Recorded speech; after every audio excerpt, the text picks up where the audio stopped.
السلام عليكم ورحمة الله تعالى وبركاته.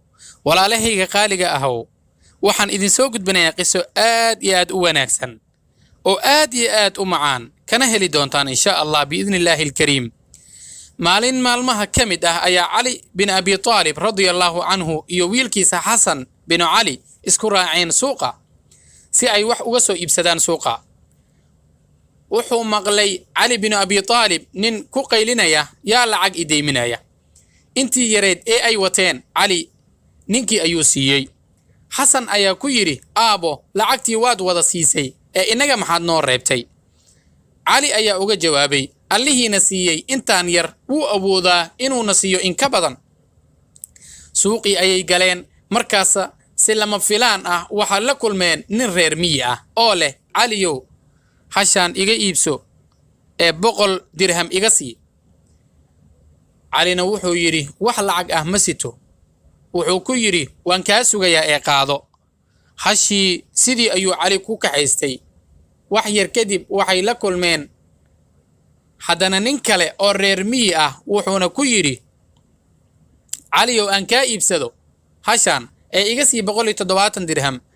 Calina wuxuu ka iibiyey. intaas kadib Cali wuxuu raadis uga dhaqaaqay ninkii reer miyiga ahaa ee deynta ku siiyey hasha si uu ugu celiyo 100 dirham ahaa. isagoo raadinaya ayaa waxa ka hor yimid rasuulka calayhi salaatu wassalaam wuxuuna ku yiri Caliyow ninkii reer miyiga ahaa miyaad raadinaysaa ee hasha ku deymiyey. Cali haa ayuu uga jawaab celiyey. rasuulka calayhi salaatu wassalaam wuxuu uga jawaabay kaasi wuxuu ahaa Jibriil kan ka iibsadayna wuxuu ahaa Mikaa'il.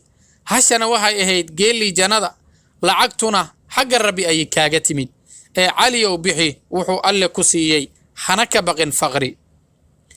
walaal wax alla marka qisadan waxaad ka faa'iideysaa wax alla waxa jeebkaaga ku jiro in haddaad bixisid in bila sabab Ilaahay kugu soo celinaya.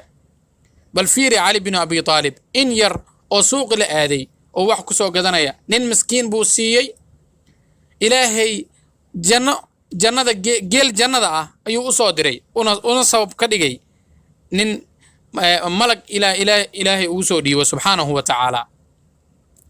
walaalayaal qisadan hadday ku qancisay sheer galay la wadaag walaalaha qaaliga ah si ay wax u baxsadaan wax jaabka ku jiro.